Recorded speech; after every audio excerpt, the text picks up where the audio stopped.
Hey, it's Ashley, and I'm going to be doing a low bald fade with clippers sponsored from WAHL. So check out these clippers before I get started. This is the Legend Plus Limited Edition in green. They also have them in purple, and I'm just going to begin my haircut with a number 3 guard on top of these clippers, going in and creating out my shape to begin my haircut. So I am going to go above the parietal ridge with these clippers so that I can make sure I am setting a guide and I can come back and blend everything in after I get my fade done. So right here, you can see that these are a all metal body clipper. These clippers are absolutely fantastic. They cut through bulk really seamlessly with their new blade, which is a DLC coated blade. They are offering cooler cuts and they're built to blend. So these clippers actually go from a 0.7 millimeters all the way when you open them to a 1.7 millimeter, which is actually insane compared to some other clippers where you don't have as much room to get a really seamless blend.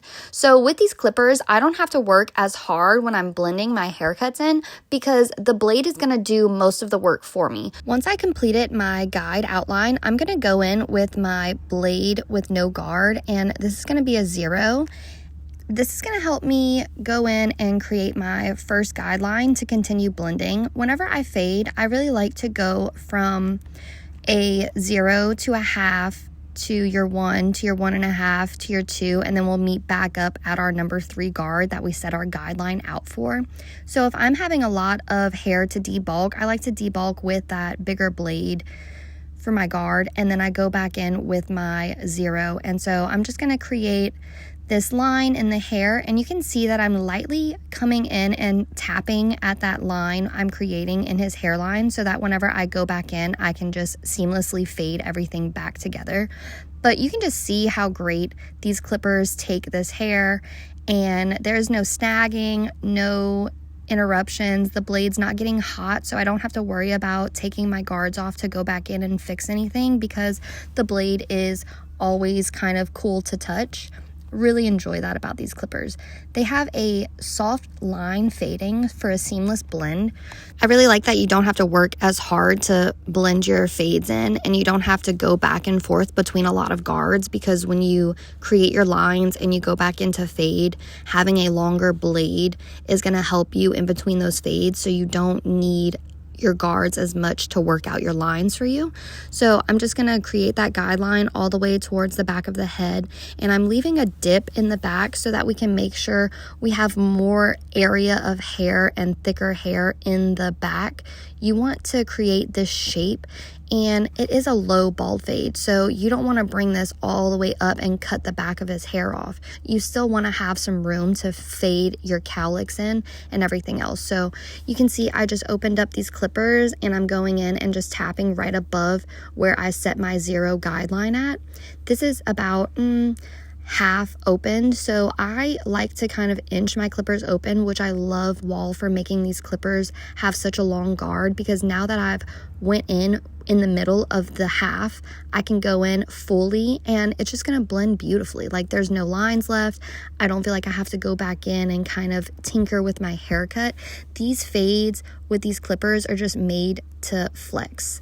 So we're going to go in and all around the head, back into that half, just opening up your clipper all the way, and we're tapping into that line. So this whole time, I'm really not trying to make big moves with these clippers and bring this line all the way up. I'm just kind of slowly tapping the line so that I can seamlessly blend everything in when I start to put my guards on it. So for my bald fade, we debulked with that number 3 guard.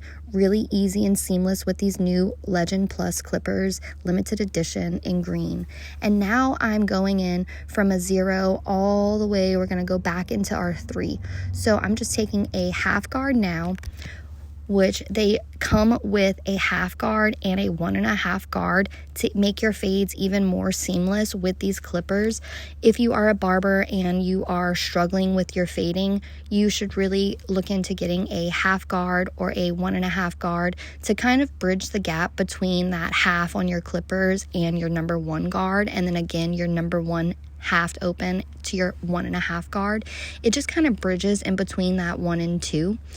So I'll be using all of those clipper guards in this video today. So this is my half, which I'm just, again, I kind of like to open my half in the middle, because I find if you close your half all the way, it's almost like you are cutting into what you've previously faded. So I like to kind of inch into my half guard. I really don't like to go all the way down with my half guard.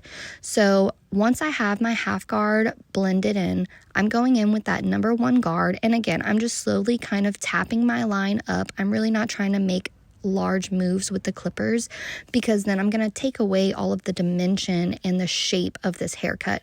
So just using that 1 guard and going all the way back around. So every haircut I do, I always start with my dry work first. So that's going to be your clippers, your trimmers, and any detail work. And then afterwards, I go in with my wet work for shears. Now when I'm fading, once I get to the other side with that number 1, I'm going to go ahead and right here, I'm going to open up my guard and I'm going to make it a 1.5. So I bring that all the way back to where I started with the 1, so that I can easily just pick up my 1.5 guard afterwards and start fading from there. So I did a 1 all the way around, and then I come back from that other side with it 1.5. So easily just opened up these clippers. And I find having the WAHL Legend Plus with the longer blade on it, I don't have to work as hard with my 1.5 to my 2, but I still like to go in and just lightly tap everything together so that it's seamless. But it's just almost like I could go from that 1 open to my 2 guard, because these clippers just make it so easy to get a seamless fade. You can just see, like, I don't have to go back in here and really edit anything in this haircut. Like, everything's just smooth and coming together back into that number 3 guard. Now, one thing I do notice with clients is sometimes they wear sunglasses, and that will look like a line in your haircut, but you just have to understand where sunglasses sit and the shadow of them. And you can see right here on this side that he wears sunglasses a lot. So he has a tan line. So I'm not going to let that affect my fade. I'm just going to continue on with my fade, going in with that 1.5 guard all the way to the other side. And then I'm going to open them up right here, and I'm going to go back around to where I started. So if I started on that side with a 1.5 close, I'm going to work my way back and then go back in with the 1.5 open, and then go back to my starting point. The fully charged time on these clippers are 60 minutes, and then they run for a total of 80 minutes. This is awesome because normally my fading with my clippers takes me about 10 minutes a piece. So I know that I can cut about 10 haircuts with these clippers before they need to be recharged. And that just is amazing to know and have. I think they've always come out with a great charge to runtime on their clippers, and these are just a perfect example of that. Getting back into my haircut, I am going in with that number 2 guard, and I'm tapping in to exactly where I went in with that number 3 blade, because this is just gonna go right back into that number 3, giving me a really seamless blend. So I'm keeping the shape that I had with my number 3 guard, and I'm just kind of going in and making sure I'm blending that 1.5 open into that 2 guard. The 2 all around, I'm gonna go in with my 2 open, which creates a 2.5. And I'm just really lightly tapping and making sure that I'm kind of squaring off this hair as I'm flicking it out. I do like that these clippers have a little bit of weight to them, so that makes fading just really nice. You don't feel like you're gonna kind of like flick too high or anything, because it does keep it stable in your hand.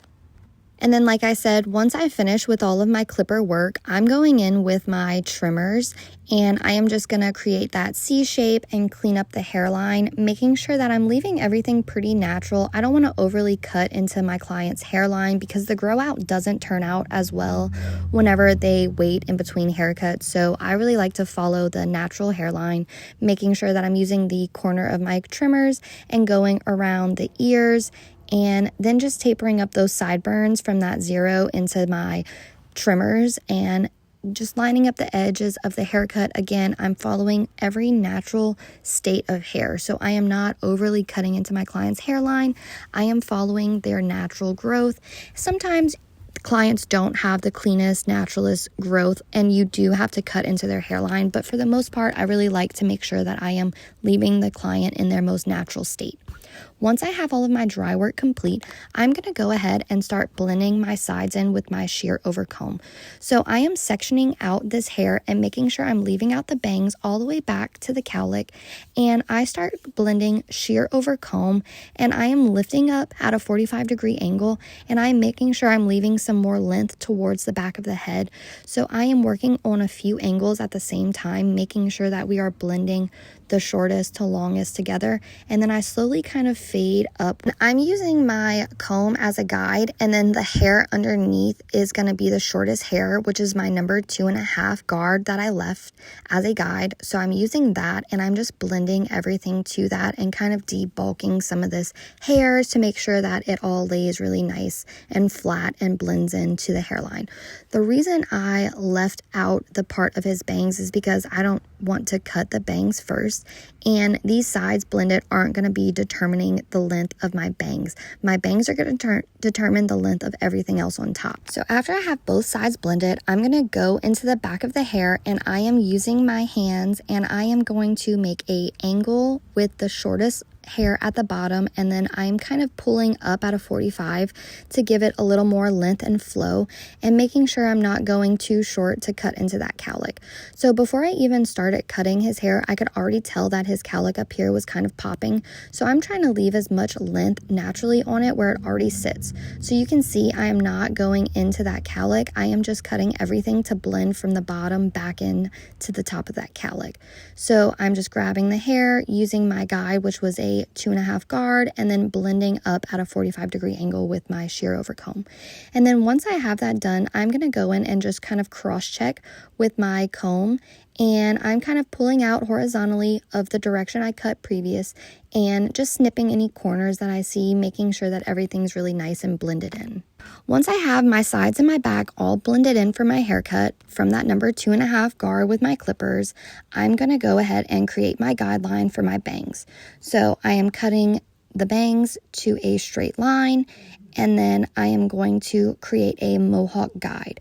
So whenever I cut bangs, I don't really like to stand in front of my client directly. I really like to kind of work on both sides from the middle. So I will move and go to the other side and then cut the bangs even.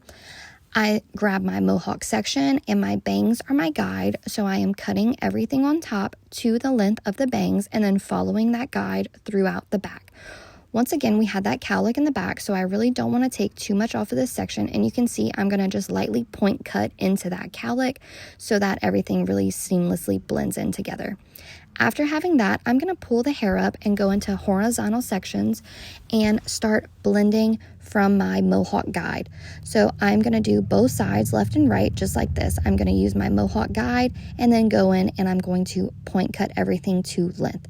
So you can just see as much length as I'm taking off. It wasn't even the same towards the front of the face as it is towards the back, just depending on who cut their hair last time. This is my first time doing this client's hair, so I am just kind of reshaping everything so that next cut we can have a really seamless fade and blend on top. Once again, just point cutting everything, making sure I'm leaving a little bit more length towards the back. And then for finish up work, I'm going to go ahead and just clean up the sideburns with my super shaver and the back of the neck with my super shaver before washing and styling. So once I have his sides cleaned up, I am going to wash my client, and then we are using a sea salt spray to kind of give some texture for my blow dry. And after that, I'm going to start blow drying. I like to really focus on where they might have a trouble area. So the back of the head where they have that cowlick, we're going to kind of go in there and make sure we're drying everything into its original position. And this is going to just help make sure that everything lays nice and not crazy, especially using that sea salt spray. Afterwards, I'm going to use a paste to just kind of finish off my haircut, and this is our final look. I hope you guys enjoyed. I just wanted to thank WAHL so much for sponsoring this video and giving me the opportunity to work with you. The Legend Plus isn't just built to cut, it's built to flex. Don't forget to check out my other videos and like and subscribe. Thanks!